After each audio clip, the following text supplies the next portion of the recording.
بسم اللہ الرحمن الرحیم۔ محترم سامعین، ناظرین و ویورز، السلام علیکم ورحمۃ اللہ وبرکاتہ۔ امید کرتا ہوں کہ آپ اللہ تعالیٰ کے فضل و کرم سے خیریت سے ہوں گے۔ اللہ تعالیٰ آپ کو، آپ کے اہل خانہ کو ہمیشہ اپنے حفظ و امان میں رکھے، آمین۔ راہ ہدایت و نجات کے سلسلے کا ولاگ درس قرآن کا آغاز کرتے ہیں۔ مدرس ہیں جناب قاری حافظ مولانا محمد اقبال صاحب، خطیب جامعہ مسجد نگینہ محلہ انصاریہ شیخوپورہ۔ یہ روحانی اور قرآنی ولاگ جو سراسر باعث خیر، باعث برکت اور باعث ثواب، نور ہدایت ہے، یہ روزانہ کی بنیاد پر میں اپنے یوٹیوب چینل بشیر رشیدی سے آپ کی خدمت میں پیش کرتا ہوں۔ اگر آپ نے اسے پہلے سے سبسکرائب کیا ہوا ہے تو انتہائی خوش نصیب ہیں، اگر نہیں کیا تو ضرور سبسکرائب کر لیجئے گا، اور دوستوں سے شیئر کر کے، لائک کر کے بیل آئیکن کو ضرور پریس کر دیجیے گا، تاکہ آنے والے ایسے روحانی اور قرآنی نوٹیفیکیشنز آپ تک اور دوستوں تک باقاعدہ اور بر وقت پہنچتے رہیں۔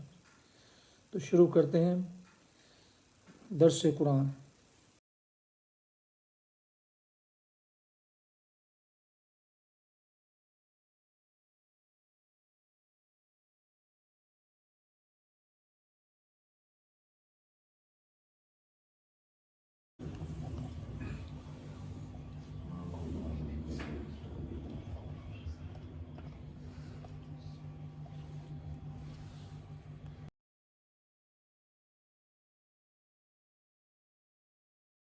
الحمدللہ وکفی والصلاة والسلام علی من لا نبی بعد، اما بعد فاعوذ باللہ من الشیطان الرجیم، بسم اللہ الرحمن الرحیم، ایاک نعبد و ایاک نستعین، صدق اللہ العظیم۔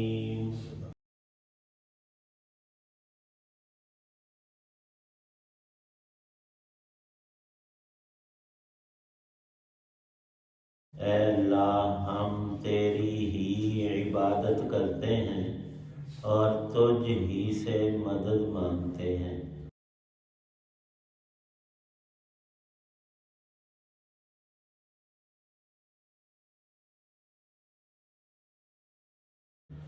سورۃ الفاتحہ کی یہ چوتھی آیت مبارکہ ہے۔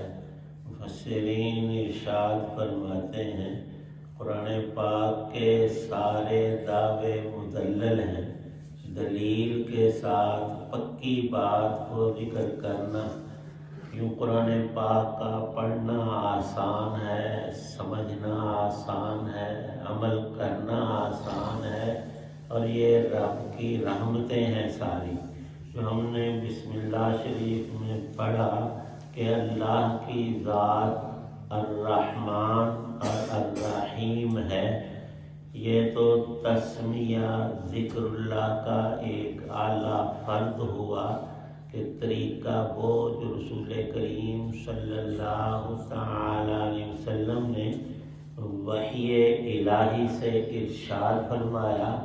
اب یہ قرآن کی خصوصیات میں ہے کہ مسلمان تو سب کے سب بسم اللہ کو جانتے ہی، یہاں تک کہ دیہاتوں اور دور دراز جگہوں پر رہنے والے جن کو پہلے شہری زندگی اور علم اور معلومات سے کوئی دلچسپی ہے ہی نہیں تھی، اتنی بات وہ بھی جانتے ہیں کہ بسم اللہ میں بڑی برکتیں ہیں۔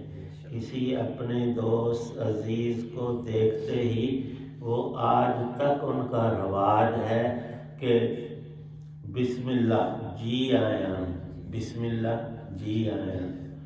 یہ قرآن پاک کے مطالبات خود رسول پاک صلی اللہ علیہ وسلم نے بتائے ہیں کہ ان احسن الکلام، ان احسن الحدیث کتاب اللہ، سب سے اونچی اعلیٰ افضل خیر کی بات تیرے رب کی بات ہے، اور اللہ کی بات ہے قرآن پاک، اور قرآن پاک کی ابتدا ہے بسم اللہ۔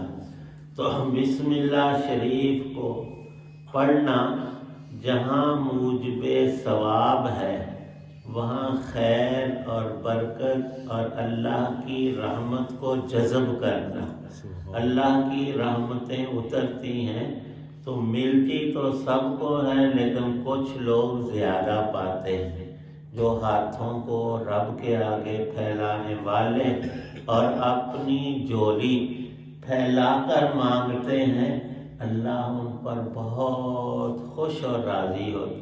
صرف اللہ ہی کی ذات ہے کہ نہ مانگنے سے وہ ناراض ہوتے ہیں، اور ہمیں مانگنے کا حکم یوں ہی نہیں دیا، اس کا ڈھنگ اور طریقہ بھی بتایا.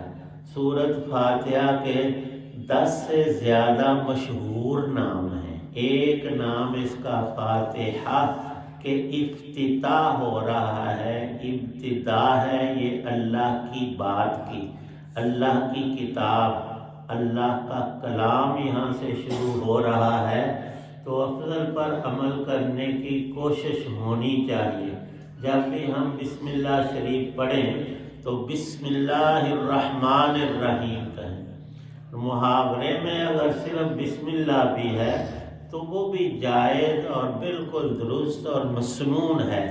بسم اللہ جی آئیں جی ہم کھانا کھا رہے ہیں، وہ کہتا ہے نہیں بسم اللہ کریں آپ کھائیں، میں کھا کر آیا ہوں. کوئی دوست آیا تو اس کو ہم دعوت بھی اسی لفظ سے دیں کہ بسم اللہ کریں جی تسی بھی شامل ہو جاؤ.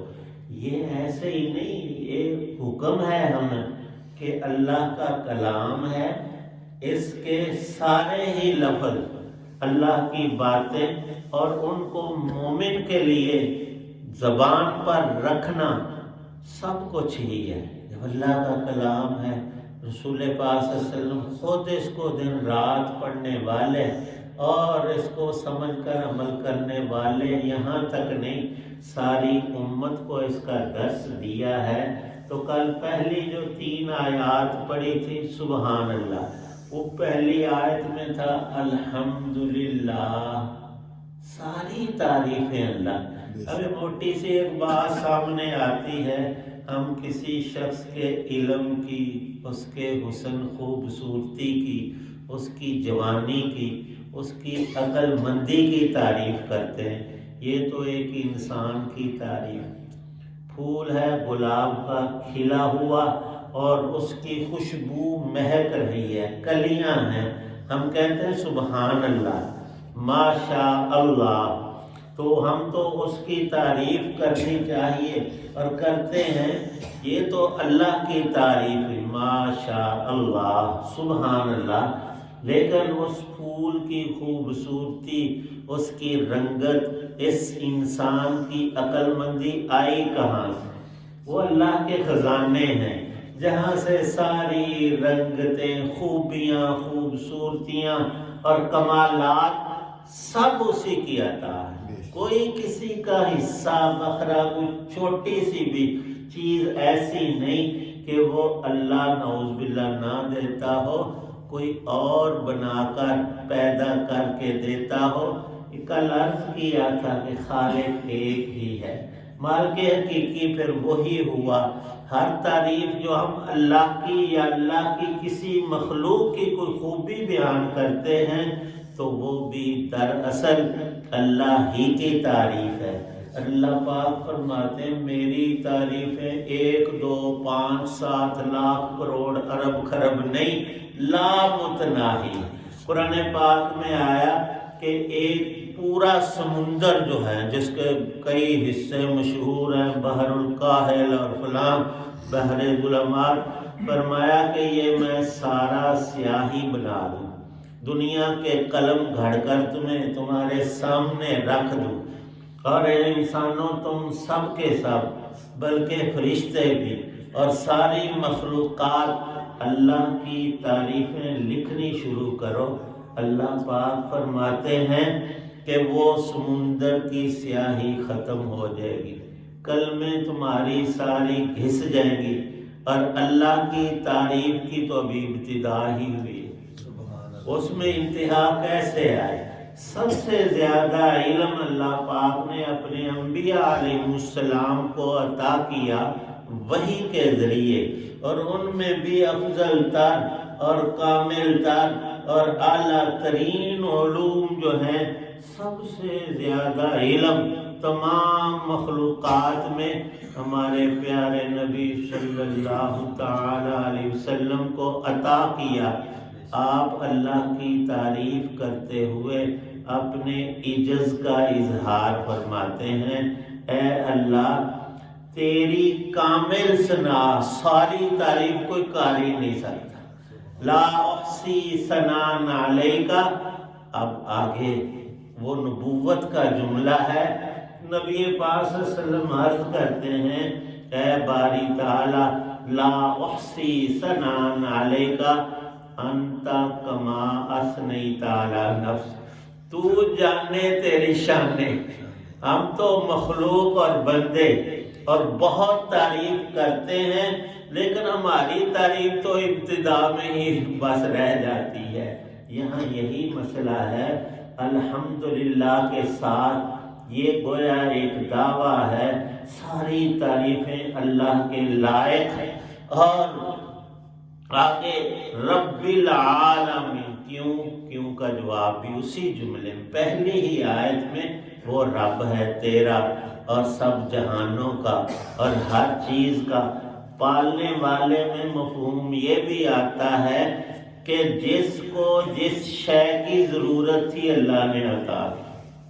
چیونٹی کو چلنے کے لیے پاؤں چاہیے تھے، اللہ نے دیے، وہ ایسے ہی نہیں چاول اور گندم کا دانہ اور کھانے کی چیز گھسیٹ کر لاتی ہے اپنے بل کی طرف، اللہ نے اس کو بھی پیٹ لگایا، ہاتھی کا بھی ایک پیٹ ہے، اور اللہ کی بڑی مخلوقات۔ اللہ فرماتے ہیں بندے تو دیکھتا نہیں، سارے پرندے جھنڈ کے جھنڈ ہر طرح کے، اس میں چڑیاں بھی ہیں، طوطے بھی ہیں، کبوتر بھی ہیں، چیلے بھی ہیں، باز بھی، سارے صبح ان کے یہاں سٹاک کو نہیں ہوتا، خوراک اور غذا، بالکل خالی پیٹ اڑتے ہیں، کہاں سے ان کو روزی؟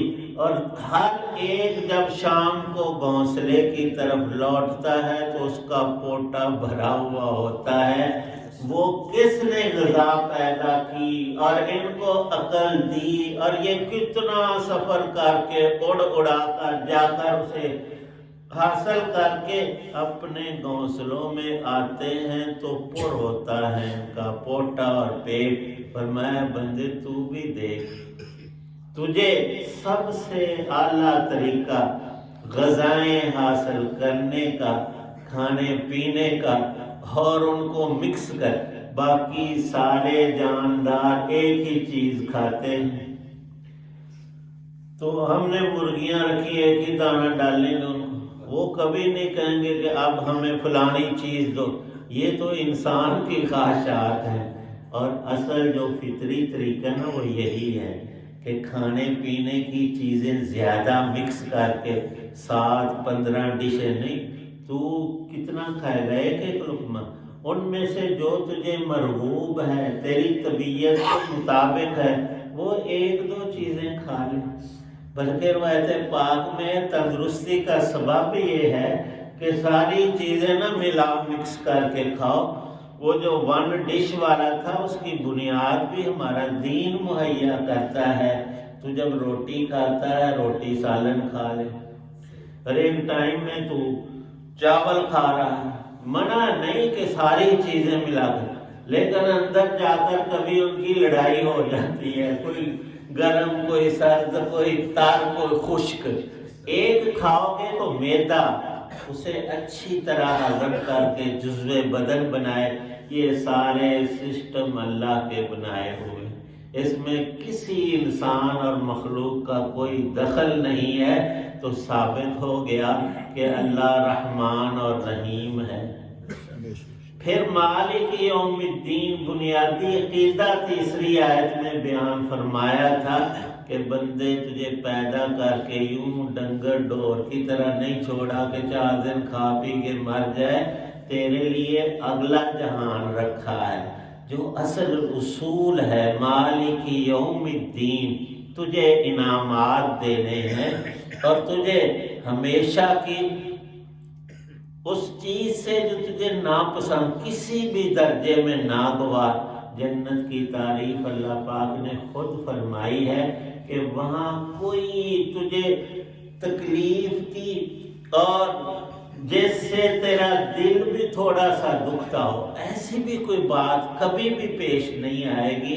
تو ایاک نعبد، بندہ جب غور کرے تو خود اس کی زبان پہ آتا ہے کہ اے میرے رب، میں تو صرف تیری ہی عبادت کرتا ہوں اور کروں گا۔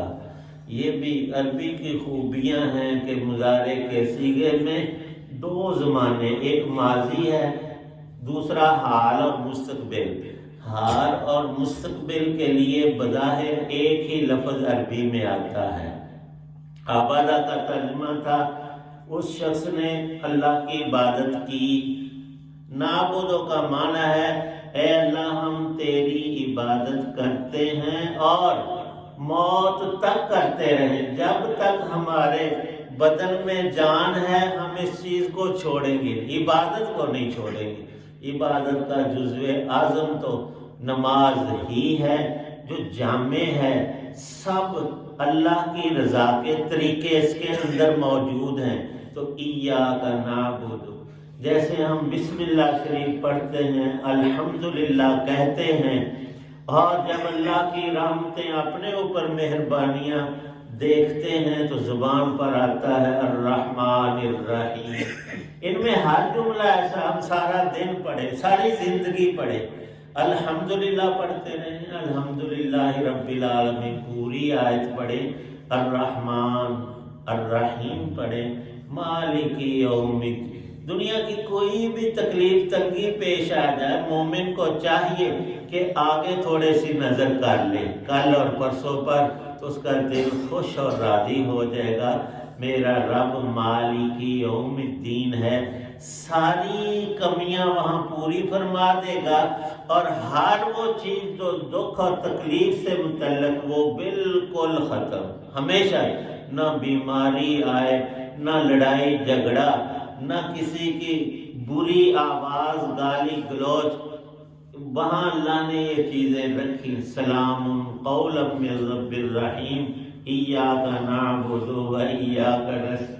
اب یہاں سیاسی باتیں تو کرتے نہیں اور کرنی بھی نہیں چاہیے، لوگ ہم سے کہیں زیادہ جان، لیکن پچھلے ہمارے وزیر اعظم کا یہ طریقہ تھا، اور اسے ہی ہم نے جتنی تھوڑی بہت زندگی ہے سارے ہم اپنے وزرائے اعظم اور بڑے لوگوں کو، صدر بھی یہاں ہوتے ہیں، آرمی چیف بھی، اس بندے کا یہ طریقہ ہے۔ میں ووٹ نہیں اس کے لیے مانگنے لگا، وہ پڑھتا ہے اب بھی، ایاک نعبد و ایاک نستعین۔ ہمیں بھی چاہیے کہ ہم قرآن پاک کے یہ جملے اپنی زبانوں پر رکھیں۔ اب کتنا پیارا جملہ ہے، اے اللہ ہم سب مسلمان تیری ہی عبادت کرتے ہیں، جب تو ہی ہمارا رب اور معبود ہے تو پھر ہر شے تیتھوں ہی لینی ہے۔ اللہ سے پہلے ہی فرما رہے ہیں کہ میں ہی دیتا ہوں، جب ہم مانگیں گے تو اور دیں گے۔ ایاک نعبد و ایاک نستعین، جیسے ورد اوراد ہوتے ہیں، قرآن سارا ہی ایسا ہے۔ اللہ پاک ہماری زبانوں پر جاری فرمائے، دل میں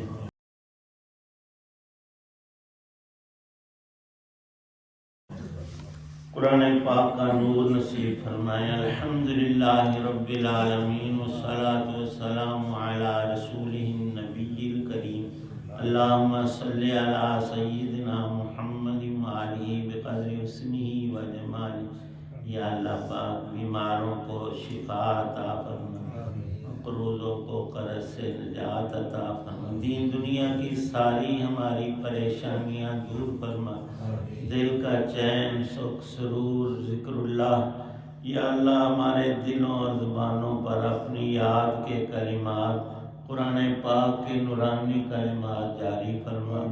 سب مسلمانوں کو دین کی سمجھ عمل کی توفیق عنایت، گھروں میں، ہسپتالوں میں، اس مجمع میں جتنے مریض ہیں ہر ایک کو تندرستی عطا، زندگی بھر ایمان کامل، بدن کی سلامتی، تندرستی اور نیک عمل کی